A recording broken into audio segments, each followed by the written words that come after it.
Welcome everyone to meeting number 5,330 of the Rotary Club of San Jose, almost 110 years, I think. I want to welcome all of you, and if you have guests, can you please come up to the microphone? Introduce your guests, bring your guests with you if you would, and I want to thank the program committee for being the greeting line today. Rich Edgeluni, it's all yours.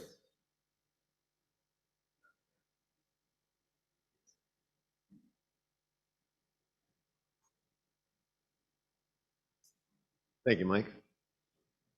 Thank you, President Steve. So my guest is my good friend Grace Sonia Milanio.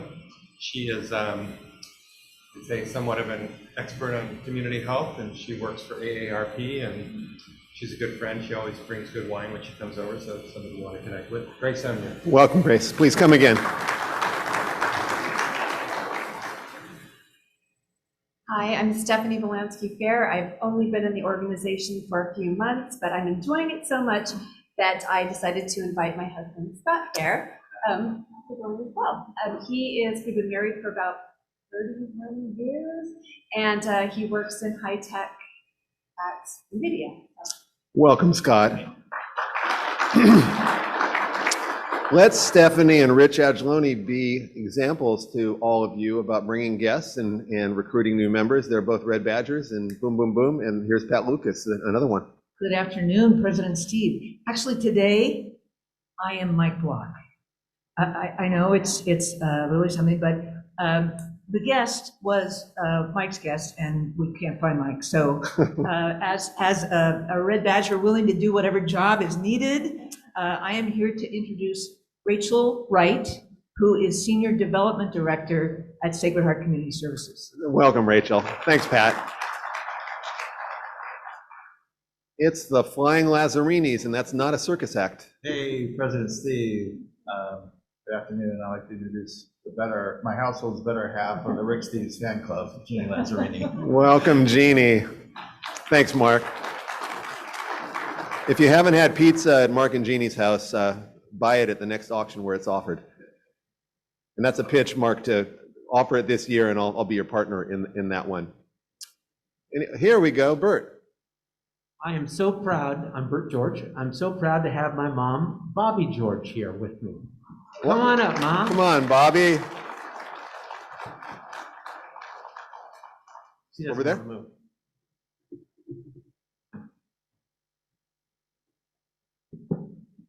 So I asked Bobby, who's kind of my fairy godmother, to tell one of her favorite stories about Rotary. Bobby's had a connection to Rotary since, what year, Bobby? 1955. Since 1955. That's a lot of years to have stories, and that, there's so many Bert stories. I told her to just forget the Bert stories. We've had all those. But go ahead, Bobby. Well, we used to go up to the Ryder Ranch, way up above everything. The Ryder Ranch. Can you hear me now? Okay. All I remember, well, I can remember a few things, but what I remember most was I was a guest, but I had to clean off tables and chairs and everything they had. And after that, I had to work on the crab and the shrimp. And I didn't know why I was invited except to work. Big hand for Bobby George, please.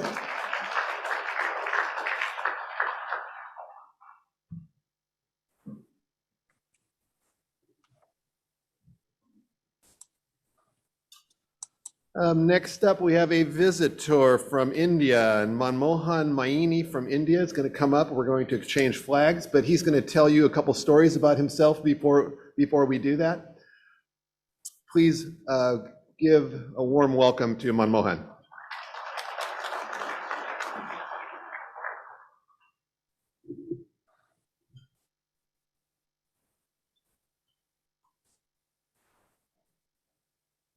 Good afternoon to all of you.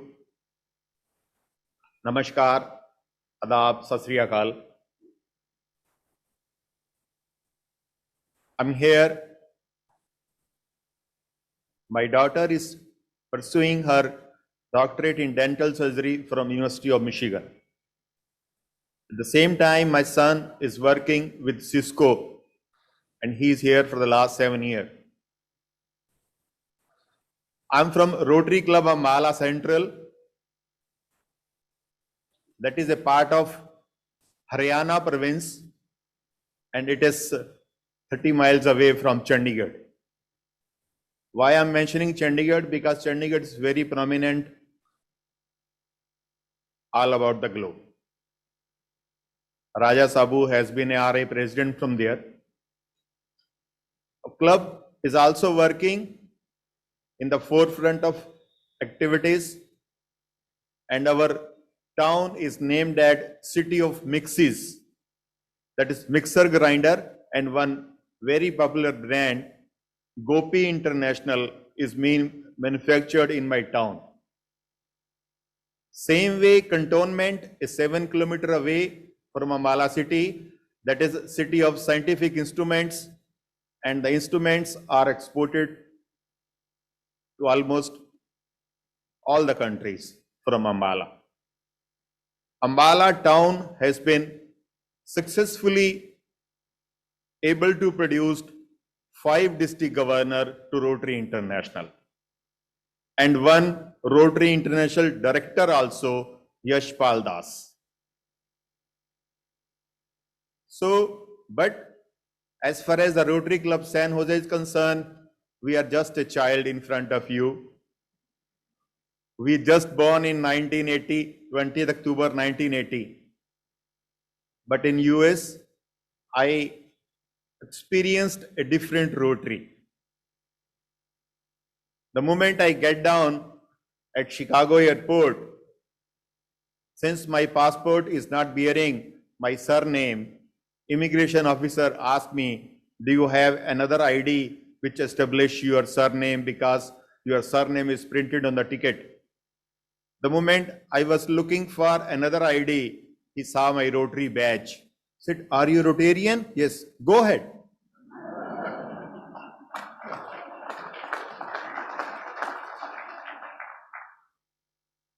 So this much repute Rotary enjoys, this much recognition Rotary enjoys.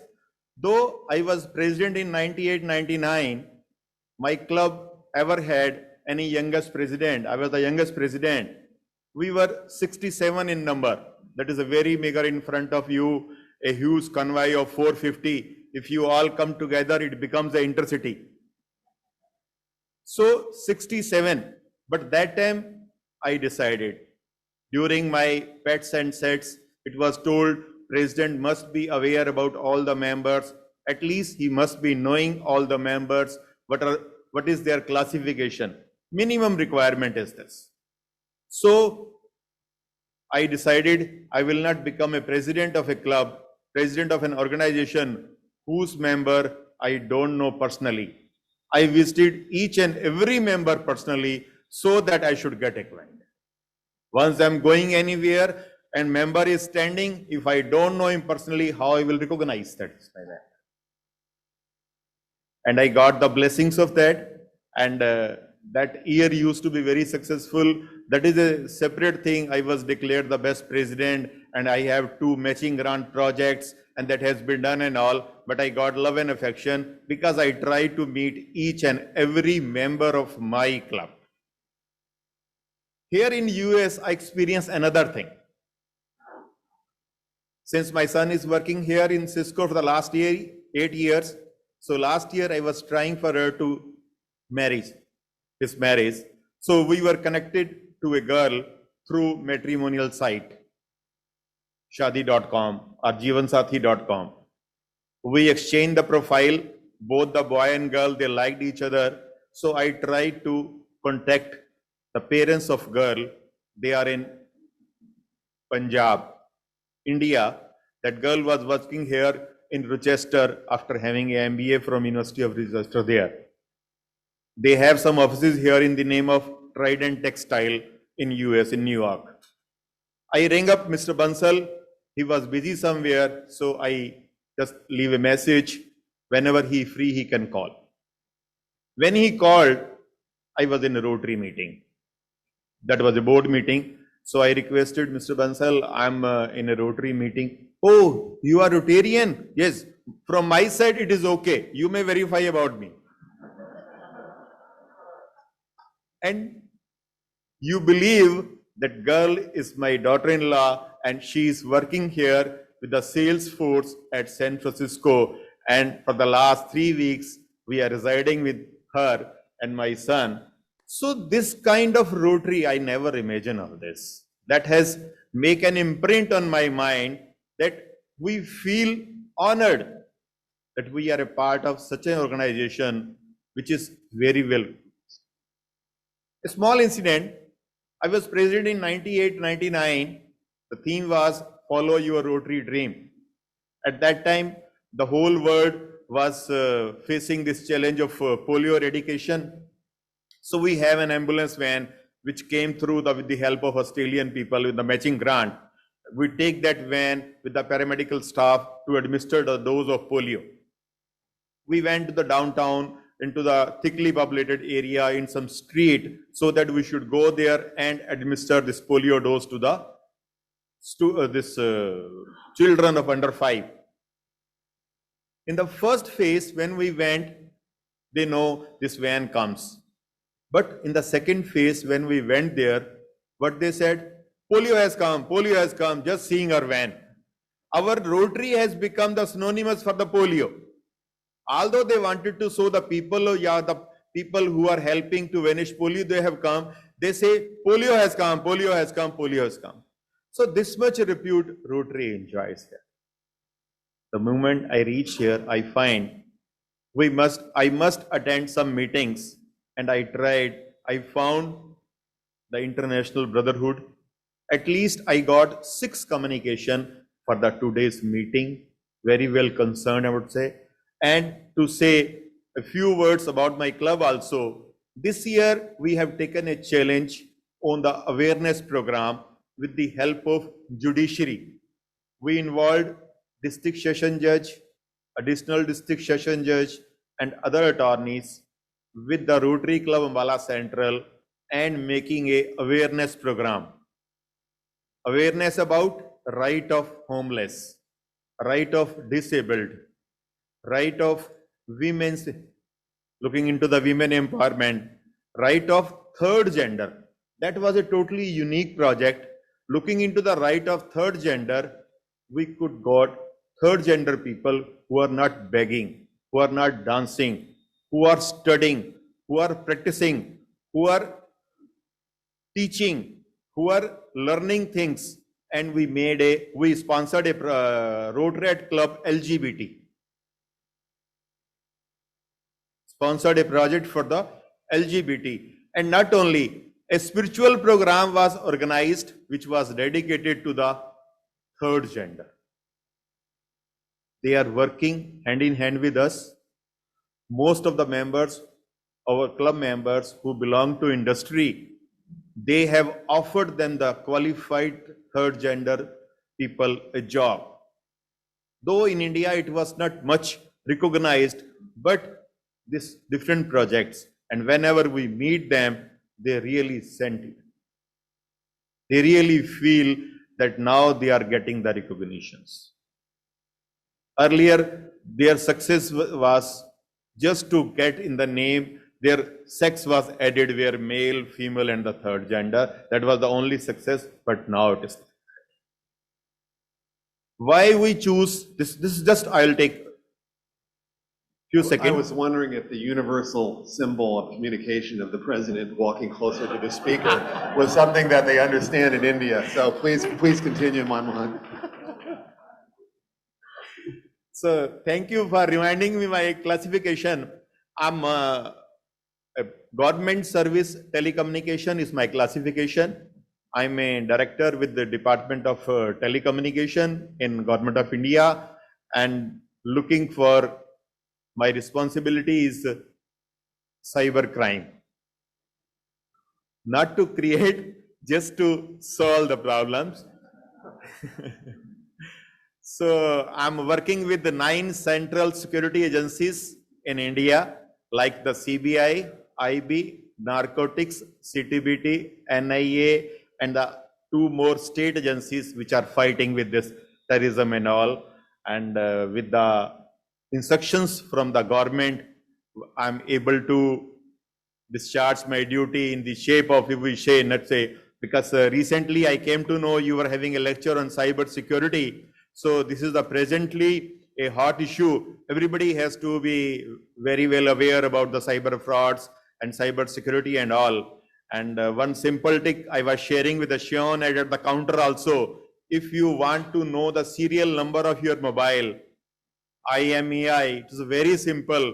You just press star hash. Hash you call pound, I think so. Star pound 06 pound, and the number will flash on your mobile. Anytime you can try. If you note down that number, your mobile can be easily traced anywhere you are. Star pound 06 pound.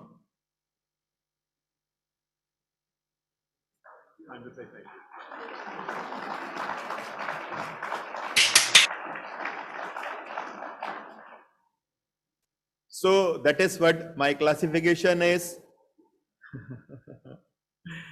So now I request President Steve to please exchange the flag. I want to exchange my club flag.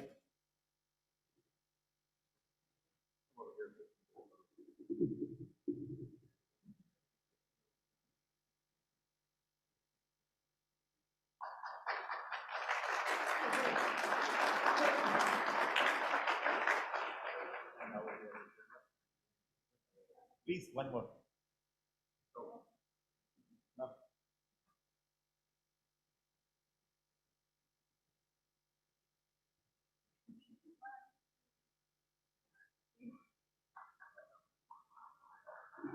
Thank you very much. Mohan.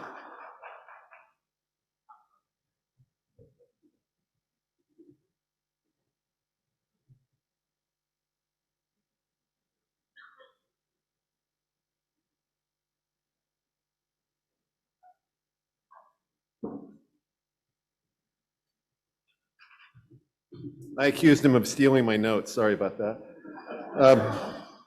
Maggie Padavani, come on up. After Maggie, Nancy Williams. Nancy, you here? Great. So Nancy will come up after Maggie. And then after that, we're going to have some fun ringing the bell.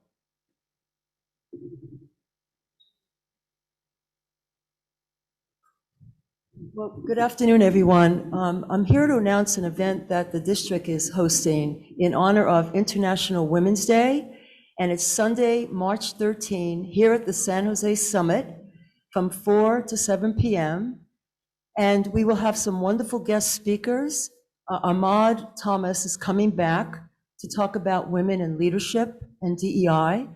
And a big shout thank you to Suzanne St. John Crane for securing a wonderful speaker, Apana Bawa, the COO of Zoom Video Communications.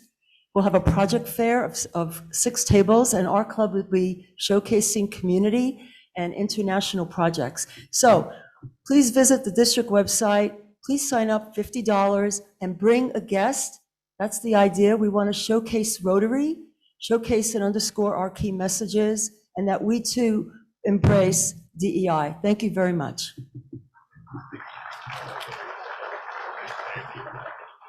Nancy Williams is going to tell us some more about the gala. Hey, are you tired of me yet? Every week I'm going to come and give you a different gala update, and it's all positive.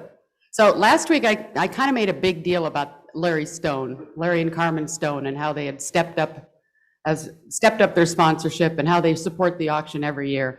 And 2 things happened after that. One is I walked out and I started feeling really guilty, because staring right at me was Carl Salas. And I thought, next week I got to talk about everything Carl Salas has done for the auction.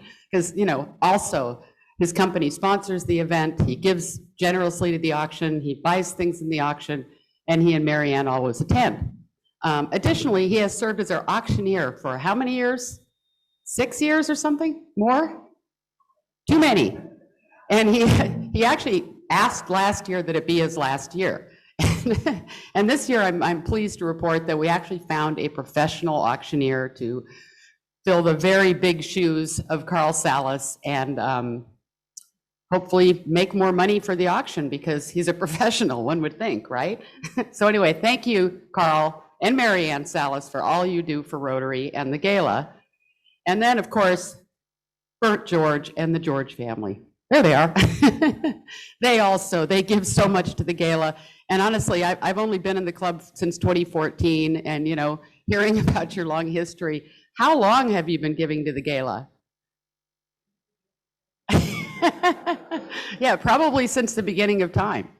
And again, they stepped up this year because they've always donated all the wine. They always give a generous auction item, at least one. They always buy things in the auction, and they always attend the event. And this year, they've always donated the wine. This year, they're donating the full bar. So that's a huge step up, Bert. Thank you. Big clap for that. So the second thing that happened after I announced that the Stones were stepping up and thanked them for all those things is I got stopped by John Ball on the way out, and he said, you know, Larry Stone inspired me. I think I want to step up my sponsorship level from 5,000 to 7,500 too. He said, but I only want to do it if you can get 2 other people to do it. So that's a challenge. If 2 other people want to step up from what they did last year, John Ball will step up to the $7,500 level. So I love the creativity of Rotarians. So you can see on the poster the sponsors that we have to date, and I just want to mention 2 that came in since that was created, and that's Core Development coming back again this year, and Valet Custom Closets also coming back from this year. So next week, you are going to be giving, the end of this week or early next week, you will get the Evite to actually attend the event and buy a ticket if you haven't already sponsored, which comes with a certain number of tickets. So I just wanted you to know that the menu is surf and turf. It actually looks delicious. I just looked at the menu this morning. We're going to have entertainment by the 7th Street Big Band, which is a local band that plays jazz standards from the 20s through the 90s. So it's going to be a really fun event, so I hope you can attend.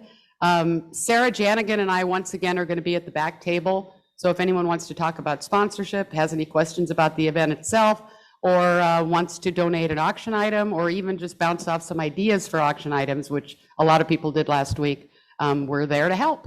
So thank you very much. Take care.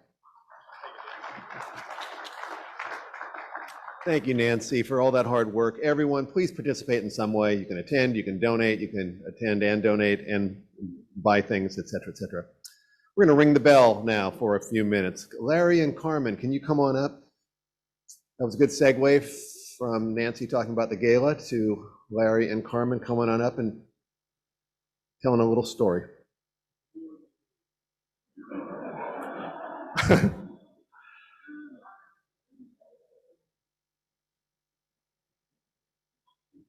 So with that, Larry Stone.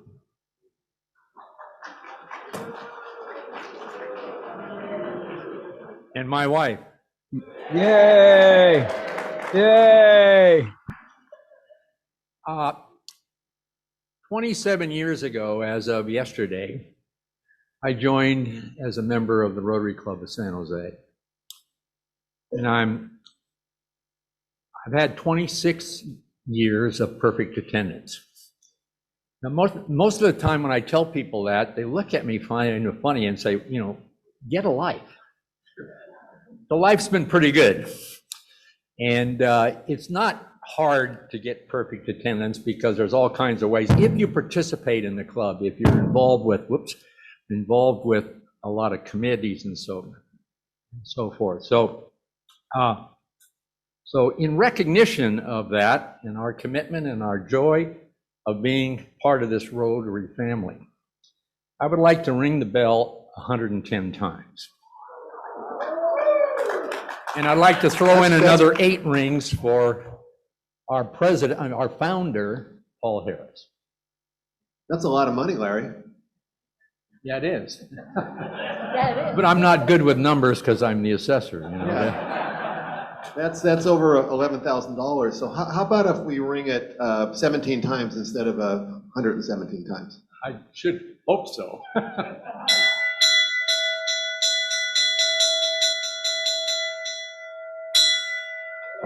What do you think of that? Don't leave.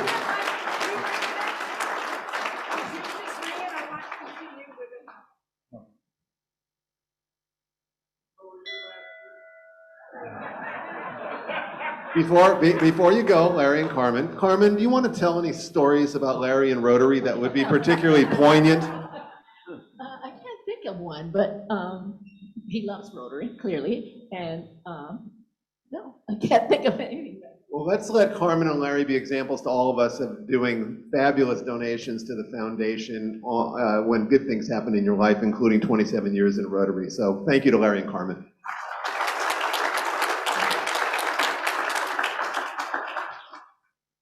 Who else wants to ring the bell?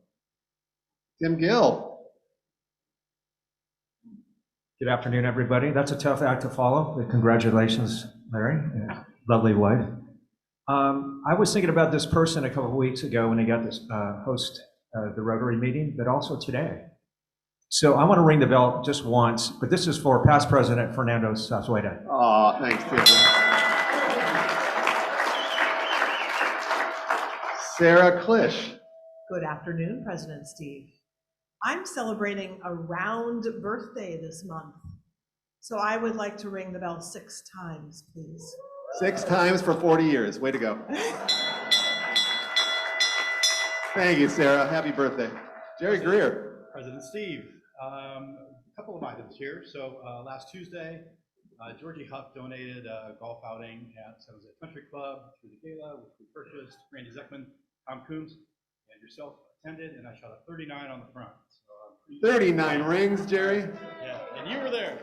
How many rings would you like, Jerry? Hang on 1 second. It'll be 5 total. Wow. January 21st is my 30th year of starting the mortgage office. So very proud. My 3 sons now are my partners, and we're partners in crime. And pinch myself every day. So that's it. 5 rings. Way to go, Jerry.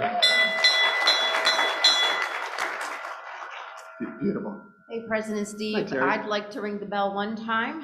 Our 3rd and youngest son is done with college. He graduated in December, and he's starting at Adobe on Monday.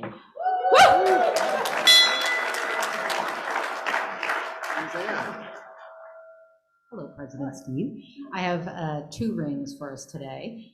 One is in honor of my aunt who passed away yesterday, Aunt Mickey, and she was just an incredible example of being a matriarch in a family and really keeping our family together, even though she was 3,000 miles away from me. So she is in my heart today. So 1 ring for Aunt Mickey, and the second one is, yesterday I accepted a part-time position in addition to my current role as the Executive Director of ALF National. So I'm embarking on scaling ALF chapters across the country and raising the bar for what American Leadership Fund can do. So 2 rings for me. Congratulations.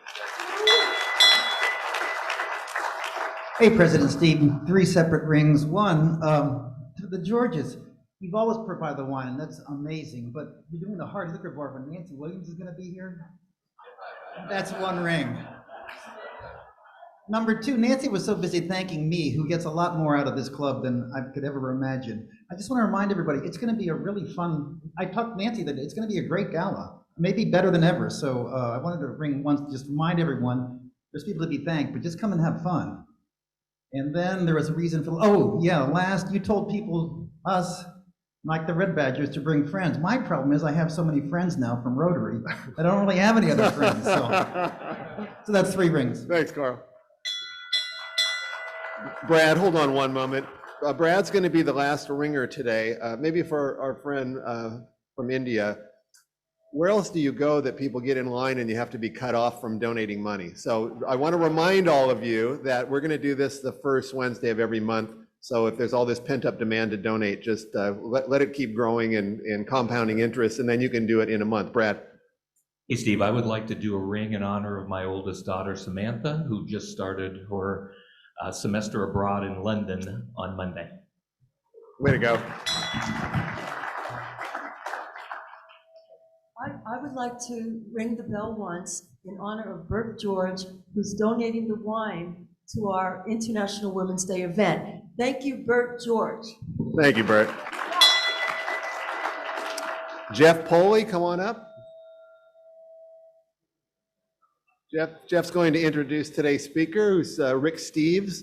I'm a huge fan. I love his shows, particularly about Italy. I'm a real devotee of cathedrals, churches, and old cities, and Rick does a beautiful job of telling stories. So, Jeff Poley.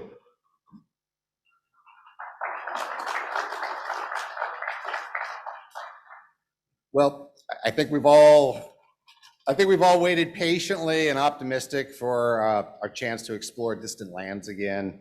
And if you've ever searched for information on European travel or watched his travel program, you will instantly recognize the comforting voice of Rick Steves. Rick Steves is a popular public television host, a best-selling guidebook author, and an outspoken activist who encourages Americans to broaden their perspectives through travel.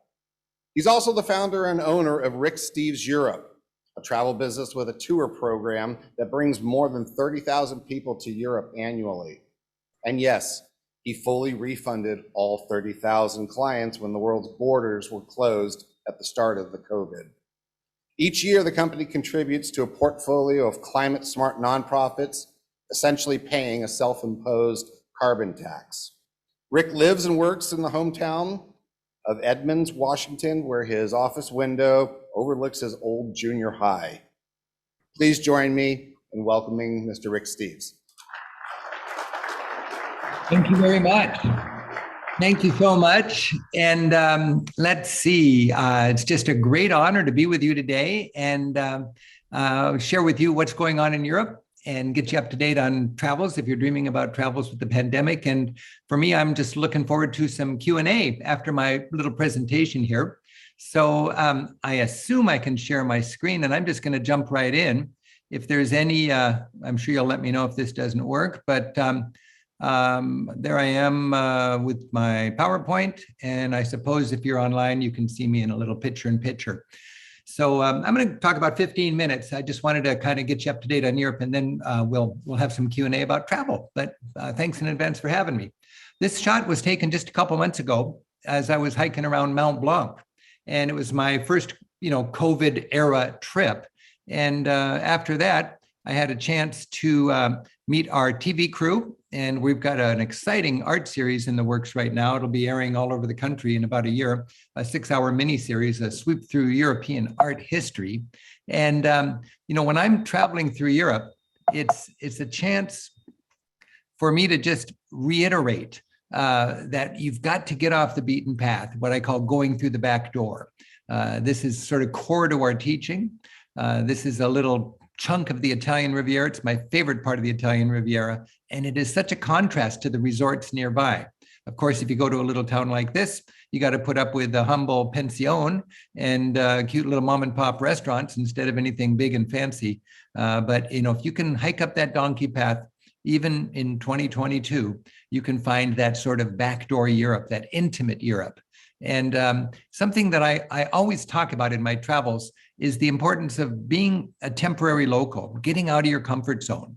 When you're in Madrid, get to know the guy here at the bar, and he'll order you a plate of these pimiento di padrone, it's called, and that's sort of Russian roulette for your taste buds. One of those green peppers is very hot, and you don't know which one it is until you bite into it. But I wouldn't have known about that had not a friendly Spaniard wanted to see me kind of blow up with my taste buds.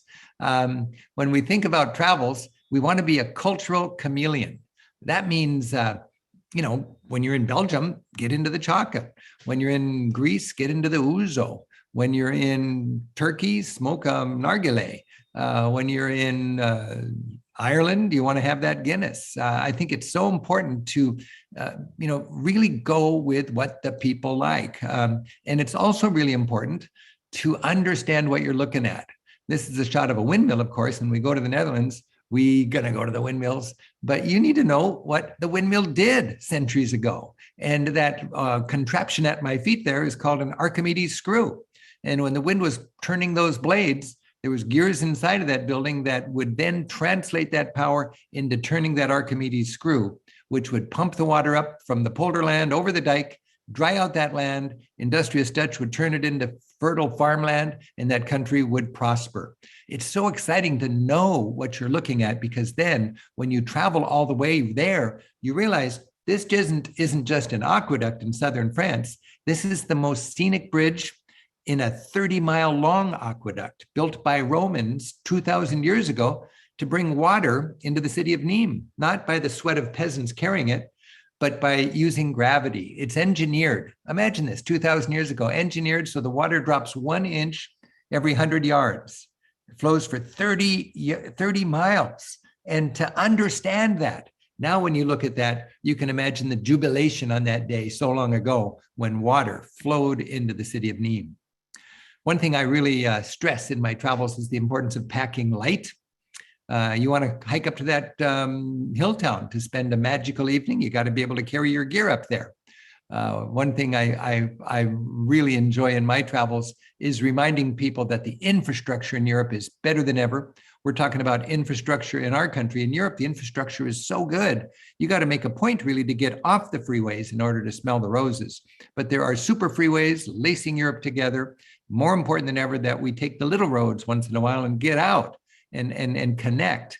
You got bullet trains all over Europe these days. I mean, this train can take you from well, basically you can go now from Big Ben to the Eiffel Tower in 2.5 hours, 17 minutes under the English Channel, 200 miles an hour, coursing across the scenic countryside of France, smooth, silent, just gorgeous and comfortable. And this is the kind of train that is part of the joy of traveling in Europe. And by the way, Europe is my beach, but it's so much fun just wherever you're traveling to be able to travel smartly and to know how to get the maximum travel thrills for every mile, minute, and dollar in your travels. This sign here says no frozen food in English on the most expensive touristy square in Rome. And the menu is pre-printed. It's in 4 different languages, and it's 25 dishes they serve all year long, regardless of what is the season. Everything is wrong about this shot. You want to find a little mom and pop place on a low rent street a few blocks away with a small handwritten menu in 1 language, because you know that they are catering to a local crowd. They're flexing with what's fresh in the market, and they're just cooking up enough that they can sell at a good price and still be profitable. I love the notion that if a smart eater goes to a good restaurant, they can know what month it is and where they are just by looking at the menu, because Europeans love this notion of eating with the seasons and eating local. It's so exciting when you get that figured out and you know how to find a restaurant then that is a really good value. When it comes to hotels, the last thing I want to do is know where I've got my frequent flyer miles and where I can get an upgrade or something like that. I like an intercontinental hotel when I'm traveling on work in the United States, but that's not what I fly to Europe for. I fly to Europe to stay in a small family room pension like this one here, Walter's Hotel, belovedly called Walter's Hotel because it's personality driven. My favorite places, whether it's a place to eat or to sleep in Europe, I find are the mom and pops, the little creative adventures, the entrepreneurial labors of love. And you find those all over Europe. Bed and breakfasts are a good example of that. These are some friends that run a B&B up in the Cumbrian Lake District of North England. And I guess what I got to get around to is this is not rocket science. And if you just equip yourself with good information and expect yourself to travel smart, you can. Of course, that's my mission. I've got 100 wonderful colleagues here just north of Seattle and Edmonds, and we're hunkered down now to get through this pandemic. We've been a couple of years with essentially no revenue, but we are primed and ready right now to come out of hiding and get back into the fray. And we're going to be all hands on deck as we update our guidebooks and make sure people can learn from our experience rather than their own and have a better trip. Our mission is to equip and inspire Americans to venture beyond Orlando.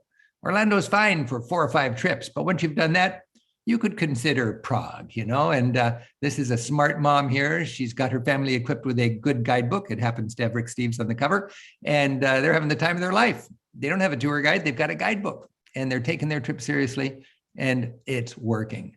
My enthusiasm, my confidence, the joy of my work is really a function of how many people I meet like that over there, experiencing the culture alive and intimate. You can see the culture alive all over Europe. you can find places that are what I call back doors. Let me just take a couple of minutes to sort of just crow about the experience I just had. I don't usually go to Europe on vacation. I'm over there 100 days out of the year working on my TV shows. It takes 6 days to produce one of our half-hour shows you see on public television, and we produce a dozen of those every season. I'm updating my guidebooks. I'm working on my tour program and so on. But last fall in September, I decided to just go over with 3 friends and hike around Mount Blanc. And it was a vacation from COVID. That was really a nice experience. And when we went all the way to Geneva, started in Chamonix, and this is the 4 of us here. And it's a grand hiking route called the Tour de Mont Blanc. And there's a 100-mile long, 10-day hike that starts and ends in Chamonix. And it goes, normally people go counterclockwise.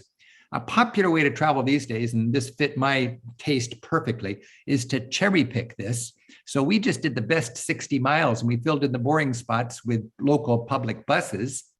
I hired a tour company and they lined me up with hotels and mountain lodges with beautiful dinners every night and what's called a Sherpa service to take our bags from one hotel to the next. And each day we'd hike over a pass into the next valley, and we had 6 10-mile days in a row. And we had the time of our life, I'll tell you that. When we go on this hike, you can stay in mountain lodges or you can stay in comfortable hotels in little towns. There you see in the foreground the bags that people leave out, and the van picks it up and you see it at your next night's lodging. This is one little village where we're looking out the window of our hotel, and it was that kind of fun every night in a different place that I had never been. Each day it was called, we had what was called a Mount Si. I live in Seattle, and Mount Si is a popular hike, and it's a 3,000-foot climb. 3,000 feet altitude, gang. That's a lot of work for a guy like me. And that was a busy morning of 4 hours of hiking up to that. You then get up to a mountain pass. We weren't doing any summits. We were just doing a pass every day. And from that pass, you'd have a break and a celebration, and you'd get out your picnic. And then you would, and boy, just a simple picnic tastes really good at 8,000 feet. But basically every day we'd start at 5,000 feet, hike up to 8,000 feet. This is, I got 3 fingers on this shot because it's a reminder that this is where France and Italy and Switzerland all come together as we're hiking around the highest point in Europe, Mount Blanc, 15,000 feet above sea level. I was impressed by the people hiking. Half of them seemed to be Americans. Everybody was in a great mood. I didn't feel like the old timer on the hike. There was a lot of people more senior than me enjoying this hike. You just got to be in reasonable shape. Wonderful, wonderful sort of local commerce. A little mountain farm would turn into a restaurant in the middle of the day. I really appreciated the gear that we had. I'll never do this hike without walking sticks and good hiking boots. And we just had a blast. So that's a long distance hike. And that particular hike is the granddaddy of the long distance hikes in Europe. It's called the Tour de Mont Blanc. By the way, I have a weekly party. I've been doing it all the way through COVID. It's just free and fun every Monday night. It's called Monday Night Travel. And each Monday we have a certain focus. And a couple of weeks ago, we featured the Tour de Mont Blanc, and it's all archived on our website. There's 50 of these evenings. They're just parties where we're eating and drinking and sharing slides like this and enthusing about travel together. But if you want more details on that, it's easy to go to ricksteves.com and check out that show on the Tour de Mont Blanc. But I sure loved it. I want to take just 5 minutes to talk about what it's like to travel in COVID. And I want to start out by saying, you could get all the experts together in a panel right now, and they'd be no more good at predicting what it's going to be than 6 or 8 of us sitting around a table dreaming. We don't know what the future holds, but I'll tell you, I've been over there for over a month in the last few months, and half of my staff has been to Europe lately, and we have a pretty good sense of what it's like. And I'll just tell you that. And we feel like we're on a trajectory toward normalcy, so it's only going to get better from here. At least that's our hope. This is the Vatican Museum, and I like this shot because I have not seen the floor on that place for a decade. It's been so crowded. And if you are traveling now, you're going to find less crowds, and everybody inside, as you can see, is going to be wearing their mask. This is the Roman Forum just a couple months ago. Plenty of great opportunities to enjoy this. This is the French Riviera, less crowds. This is the ambiance on the street in Paris right now. People are out and about, and it just feels quite normal. This was a shot I took in Rome just a couple months ago, and again, it felt normal to me. This is just chatting with new friends at a little cafe. in Paris. One of my concerns was that the heart and core of my program, the little mom and pop entrepreneurial ventures, would not survive 2 hours of a pandemic. The good news for me is this, small restaurateurs like this woman, I call her Auntie Pasta, are still in business and they're surviving the pandemic. We've got a tour program. As Jeff mentioned, we take 30,000 people on our tours in a normal year.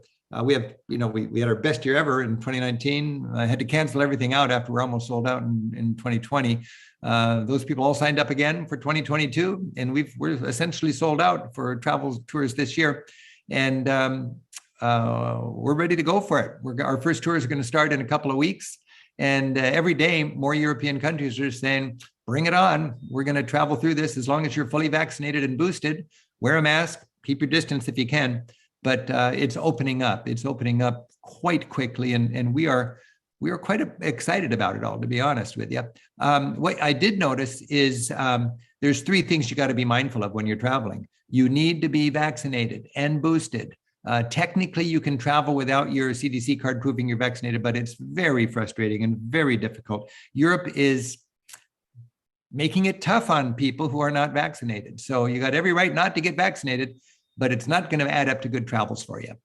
Do you need the local QR code from the green pass that the Europeans have? No, you just need your CDC card from the United States that shows that you're boosted and up to date. That's what I found anyways. There's one thing called a passenger locator form.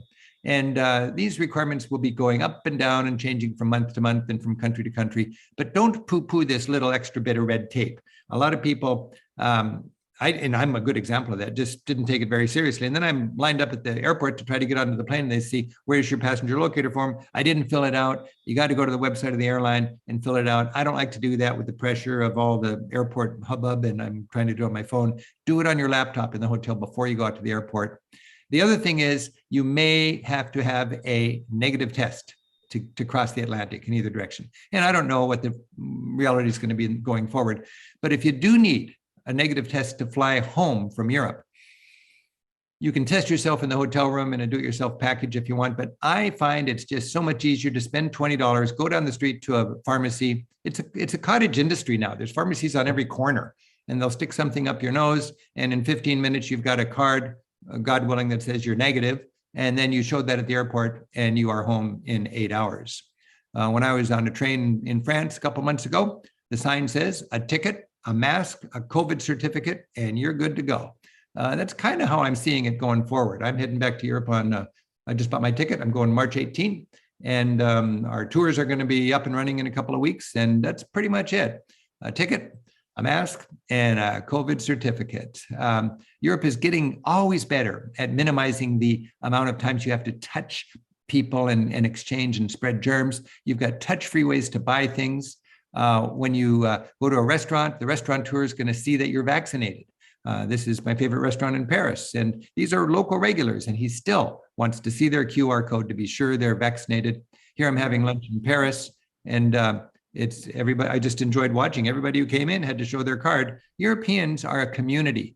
They wear their mask, they get vaccinated, and they are less susceptible to spreading this darn pandemic. For breakfast in a hotel, great food, but you might have a plastic mitt to replenish your plate. Or you might go to a restaurant, a hotel restaurant for breakfast that pre-pours the cereal and you pick it up in your little plastic bins. It varies from place to place. But everywhere I went, I found you could get great food, welcoming, thankful service, and you got that beautiful floodlit example of that culture right out your window. So you'll go to the museums. If you go inside, you'll be wearing a mask. Just get used to that. And it just becomes a way of life until the pandemic's gone. Certain obvious things, you can't kiss St. Peter's toe at St. Peter's anymore. There's a rope around it and it keeps the pilgrims away because you cannot do things that you used to do if it passes germs.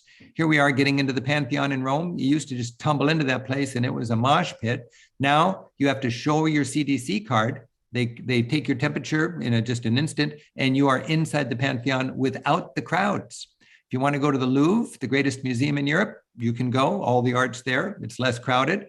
You need a reservation and you will show at the little medical tent outside the pyramid that you are vaccinated and then you are on board and ready to go. So that's just a quick look at the fun there is in Europe. And I was just mentoring a bunch of our young new guides a couple of months ago in Italy. And it's just a tough time for guides. For 2 years, guides in Europe have been just sitting around waiting for tourism to kick back into gear. And we're all feeling pretty good that we're about to do that. So that's my little rundown on what's going on in Europe. And I would love to entertain your questions.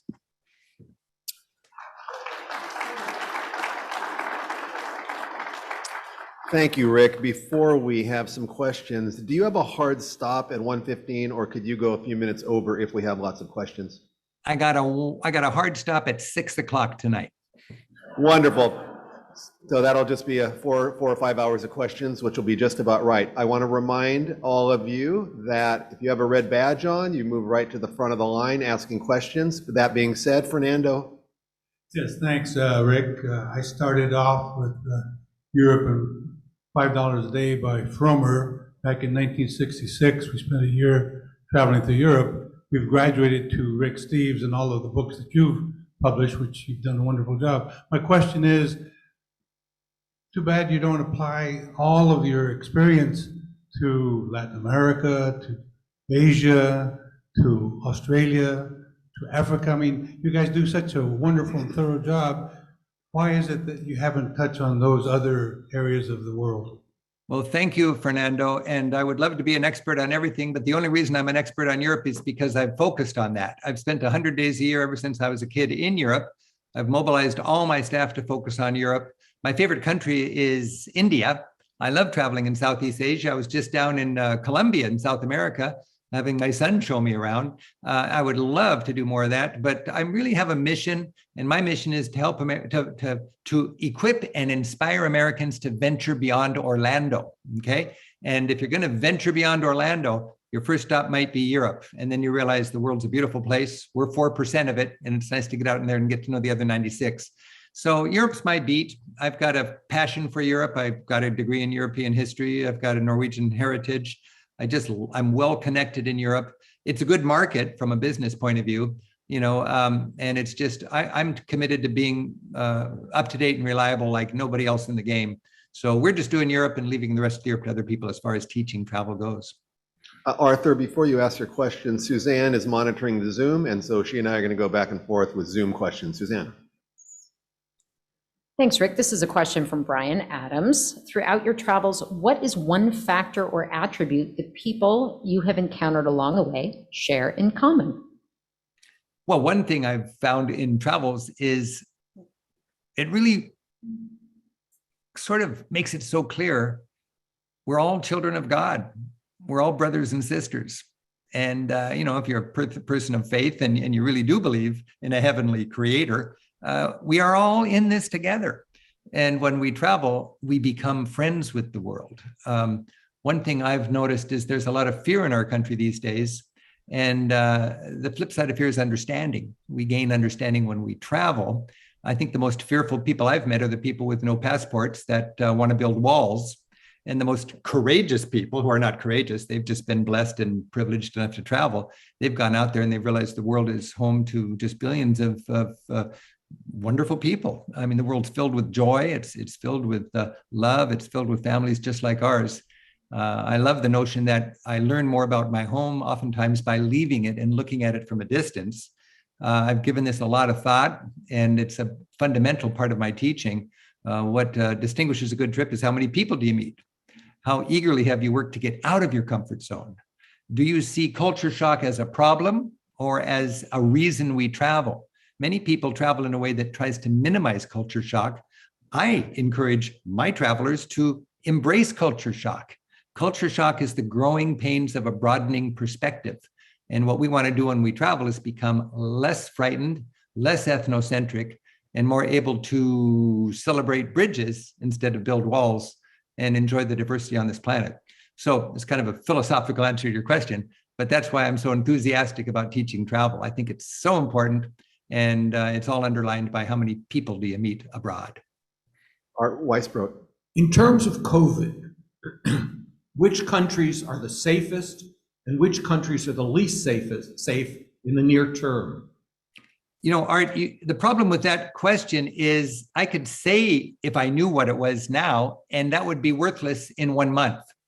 So I've told my staff, we don't want to be experts on what is the current situation, because I remember when Iceland and Corsica were the safest places in Europe. And then later on, Iceland and Corsica became terrible places.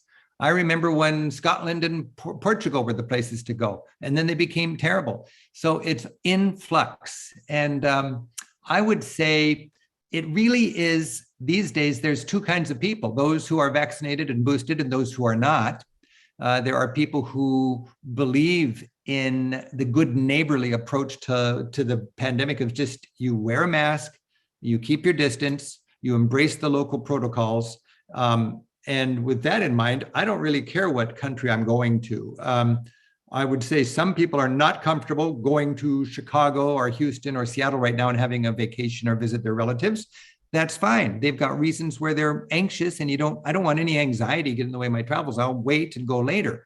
But if you're comfortable right now going to Boston or taking a trip around the Bay Area, I think you'd be comfortable going to Europe. The only difference is you're flying a long way to get there. Once you get there, I think it's essentially the same or better over there than it is here in the United States.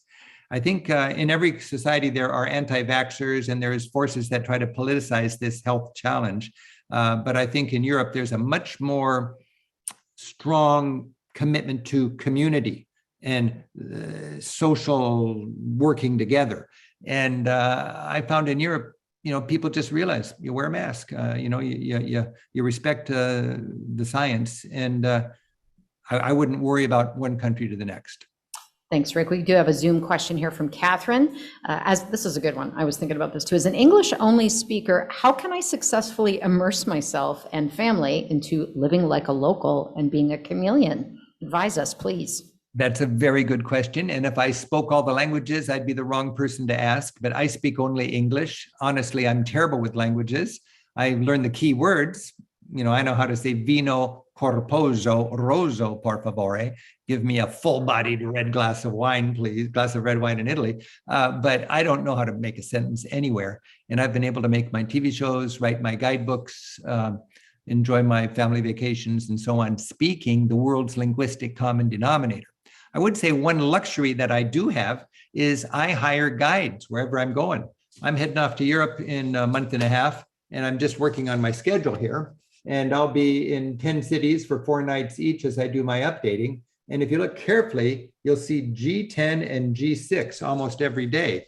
That means at 10 o'clock and at 6 o'clock, I will have hired a guide to be my translator, my local friend, my negotiator, my teacher, my companion, my comedian, everything. And it is just a luxury. If you can afford hiring a local guide, it makes life a lot easier. If you look at my TV show, it seems like I've got friends everywhere, doesn't it? But I'll be honest with you, I'm just paying them to be my friends. These are local guys, and they for a price, for a couple $100, they'll be very happy to be your friend for half a day, and then you've got somebody to show you around Dublin or Lisbon or Athens, and it's a real luxury, and I love that. But please don't let your linguistic shortcomings inhibit where you want to travel. As a matter of fact, and I've been saying this for 30, 40 years, and since then, a whole generation has grown up speaking better English than ever before. These days, where the tourists normally go, the language barrier is minimal. Young people, well-educated people in tourism are very, very likely to speak English. I don't want to discourage people from learning the language. My son and my daughter speak, they have their languages much better than I do. And they have an easier connection to make friends and get intimate with the culture. But I'm working like most of my travelers, speaking English and then a few words of the local language. And you can be a cultural chameleon that way. Rick, we are going to allow people in the room here who need to leave quietly to do so in about a minute, but we will stay on with you, as I said, for more questions. We are going to make a donation in your name to the Urban Vibrancy Institute, which is the opposite of European travel. It supports activities happening here in downtown San Jose. I'd like to extend an invitation. If you ever come to the Bay Area, we'd love to have you as our guest here again, and I'll show you around downtown San Jose. I'd love that. Thank you. And thanks to those of you who are leaving. Thanks for your attention, and enjoy happy travels, I hope. Another question, Frank. Rick, I've always enjoyed your programs and really much appreciate them and your guidebooks as well. But in the last couple of years, I've noticed you've done some programs specifically on fascism in Europe. And I'm wondering what prompted you to do that. I found them very interesting and a bit discerning. I'm kind of concerned about what I was seeing there, what I was seeing, what I was learning about. Could you talk a little bit about that? Thank you. Yeah, with public television, I've got a wonderful platform where I can share my passions and what I learned in my travels. And I love to tackle important issues where smart and curious people are steep on the learning curve. Every chance I get, I do. I've taken people to Iran. I've taken people to Palestine. We've gone to Cuba. We did, the 500th anniversary of the Reformation to learn why that was a big deal, and Martin Luther and so on. We did a show about hunger and the effectiveness of modern smart developmental aid, and traveled to Guatemala and to Ethiopia and produced a 1-hour show on that.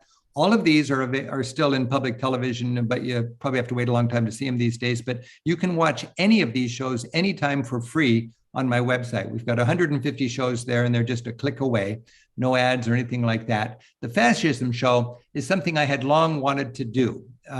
I just really am a believer that we learn from history. And I'm also a believer that democracy is more fragile than a lot of us realize. And wannabe autocrats, whether they're far left or far right, if they want to derail democracy, it's like they're reading out of a recipe book for how to do it, step by step. How do we derail democracy? In Europe, in the 1920s and 30s, Mussolini did it, Hitler did it, Salazar did it. Most of Europe was fascist at one point. And then today, in Western democracies, we've got the same dynamic going on. It's happening in Poland, it's happening in Hungary, it's happening in Turkey. To a certain degree, I believe it's happening in our own country. If you want to derail democracy, if you want to become an autocrat, you have to do certain things. And if you wonder, why does this happen? Why does that happen? Why does that happen?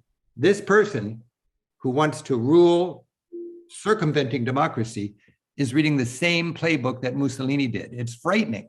So what I did, I just wanted to do a show that taught the lessons Europe has learned and paid a steep price for by looking at the experience with Mussolini and Salazar and Hitler. And that show became probably the biggest hit I've ever had in public television. It really resonated with people. And I'm so thankful there was one place on the dial where I could share this, what I think is very important information. And it aired again and again all over the country, thanks to the fact that we have one spot on the dial that respects our intellect, that assumes an attention span, and that brings us broadcasting and programming not driven by an passion for keeping advertisers happy, but simply by a passion for inspiring us to reach out thoughtfully and learn from other societies and embrace the world in a positive way. So that Fascism Show, man, that was an experience to go over there and learn from my local guides and so on, and then to cobble it together into I get 7,000 words for a 1-hour show. To tell that story in 7,000 words was quite an interesting writing challenge. And if anybody wanted to watch that show, again, you could just find it streaming on my website in less than a minute. Thanks, Rick. One other question here. What is the least appreciated place to visit in the USA or Europe, and why? The least appreciated place. Well, I don't really know the United States. I know Europe. That's my beat. And I'll tell you, in Europe, some places have promotional budgets and others don't. And that's something I look for. Certain places decide we want tourism. Other places decide we don't want tourism. It's the same with little towns up in Alaska. Imagine when it comes to the cruise industry, you can sell your soul to the cruise industry if you want, but it's going to change the character of your town. Do you want all of that extra business trampling in and trampling out? Do you want to have the cruise company control your chamber of commerce and your city council? Or do you want to not have all of that easy money and be more independent? Believe it or not, there are communities in Alaska that have just told the cruise companies, we don't want you, stay away. And there's other companies that just said, hey, bring it on. We want to make that money. Well, that's a harsh example, the cruise industry in Alaska, but the same thing's happening in Europe. And in one valley, Grindelwald has a huge promotional budget. Everybody knows about Grindelwald in the Alps. In the next valley, Lauterbrunnen, they don't have that promotional budget. And it's just a bunch of farmers and people playing their Alp horns and people going about their life. And they welcome the tourist that straggles in there. But it's not the big organized travel. It's not the tour groups. It's not the resort traffic. That goes to the other valley. So what I do in Europe is I try to find the places that have no promotional budgets, where the tourists are welcomed not because they're part of the economy so much as just they can be part of the party. And that's what I call a back door. I've spent my career trying to find those back doors, and they're all over the place. The tourist has to decide what they want. It's not better or worse. You may prefer Portofino to Vernazza. But for me, in my mind, I would much rather go to the humble little village called Vernazza, which is just an hour away, than the famous tourist resort that has all the movie star lore on it, Portofino. Carl. Hey, Rick, I was really looking forward to your talk today, and it didn't disappoint. Thank you very much. But even more by chance, so 2 weeks ago, my wife and I had the Mont Blanc thing out, and we were looking, trying to figure out what to do. And based on what I saw those photos, it's probably not as crowded. I'm not going to be as crowded as in June. I'm just wondering, we usually plan like a year in advance. Can I just turn it over to you, to your group or whatever, get on your website and you know, we'll say we got 10 days, what do we do? I mean, do you offer that service somehow? No, well, we don't do it that way. I mean, we have 40 different itineraries where we do our tours. And I'm very excited about our itineraries that we offer, but we are just, they're general itineraries. They're not special style itineraries like, you know, it's not going to be a music itinerary or an art itinerary or a hiking itinerary. We just do a general approach, the best of Turkey, the best of Ireland, and so on. And if you want to hike around the Alps, it's crowded. Because you got to get reservations in advance. It's confusing. And I highly recommend finding a tour company that puts these do-it-yourself hiking tours together. I paid about $2,000 for a 7-day tour, and all it included was a nice hotel, a great dinner and breakfast, and the Sherpa service that moved my bags from one to the next. I probably paid 50% more than I needed to, but I wanted the convenience of knowing an expert that had all the connections, would make things go like clockwork. And for me, that was a great value. So if I was going to do a long distance hike, and I had so much fun on that last trip that I want to do it again next summer in another region of Europe, I'll hire one of these walking tour companies to make the reservations and line up the Sherpa service. This will be the last question from the audience, and then we're going to have a couple quickies, Rick, and we'll get you out of here in 5 minutes. Hey, Rick, I met you about 10 years ago in Rome. I bet you remember me. Nice to see you again. Yeah. Hey, I have to tell you, your special on the Israeli-Palestinian conflict was just top-notch. Really helped clarify the issues. Thank you. Question, I'm not typically intimidated by travel. Oberammergau, do I do it or do I not? It's this year. Do you mean, for the Passion Play? Yes. Yeah, you know, it's a very popular thing. Every 10 years in Oberammergau, they have this long, frankly, drawn out, medieval style passion play. The story of the Passion, the last week or whatever of Jesus's life. And I think it's 3 hours, then a lunch break and 3 more hours. And they have 5,000 seats. They have 100 performances. 500,000 people see it every 10 years. It's an amazing thing to experience. But most of those tickets are bought up in advance, and then they're sold in tour packages where they can pad it and make more money than they should off of that.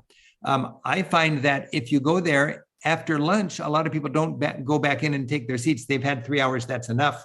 And you could just they sell those no-shows for the last half quite reasonably. You could learn about that. But if you really want to do the Passion Play, yeah, you just got to make a reservation. It's a beautiful part of Europe. I would just think there's a lot more to Europe than that, and I wouldn't make a big deal about the Passion Play myself. You can enjoy great theater, great drama, great music all over Europe if you have a focus on culture. But if you've always wanted to see the Passion Play, it's every 10 years, I would do it this year instead of next year. Nobody knows for sure how many of these things are going to actually happen until closer to the time. My friends in Europe are telling me, no, that big festival has not happened for the last 2 years, but we expect it will happen this year. My hunch is in Europe, people are just going to be wearing masks. They're going to be fully vaccinated, and they're going to be almost sitting on each other's laps to enjoy the culture, and people will see what happens. And I think we're sort of getting to the point where this is going to be endemic, and that'll be a way of life. Two quick lightning round questions, Rick, for you. One, what's your favorite spot in Lisbon? My favorite spot in Lisbon is taking a food tour with a local food expert that will take me to 6 or 8 little hole-in-the-wall places to sample all the different delights of their cuisine. Awesome answer. And finally, have you visited the under construction Notre Dame Cathedral? Thank you. I don't think anybody can visit the under construction Notre Dame Cathedral unless you're involved in that process. It's a tragic thing. It's an inspiring thing. I was just there a couple months ago, and it's all cordoned off. And a lot of people who care about the Notre Dame are following it carefully. But you won't be going into the Notre Dame for a long time to come. I'll be in France in a couple of months filming Gothic cathedrals, and I'm going to Chartres. Chartres is just 2 hours away from Paris, and it is a better Gothic cathedral than the Notre Dame, that comes with a local art historian that loves to give inspirational guided walks through the cathedral 2 times a day. And if you want the best Gothic experience in France, I would say Chartres. So Rick, I was born in 1952, and when I was a boy, I wanted to be Willie Mays, and then I wanted to be Jack Nicklaus, and now that I'm 69 years old, I want to be Rick Steves.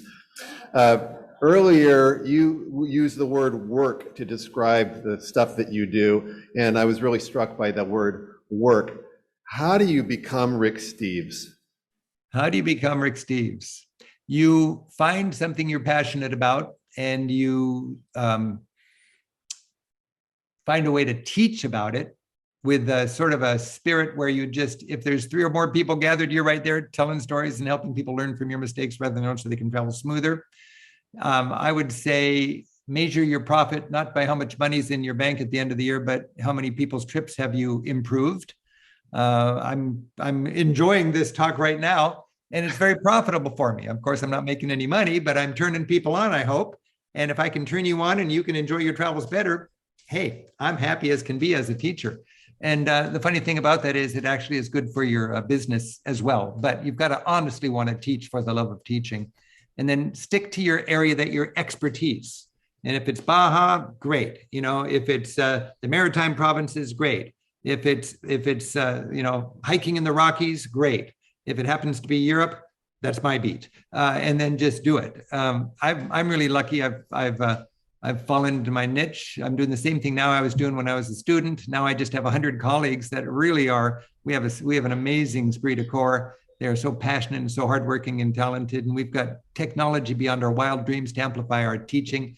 And I just love what I'm doing. So I'm just going to keep on doing it as long as I can. Thanks.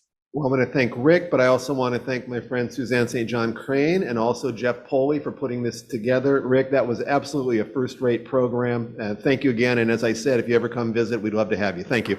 Thank you. And thank you for all you guys do at the Rotary. I'm just really inspired by your community spirit and the good work that you guys do. So happy travels. Thank you, Rick.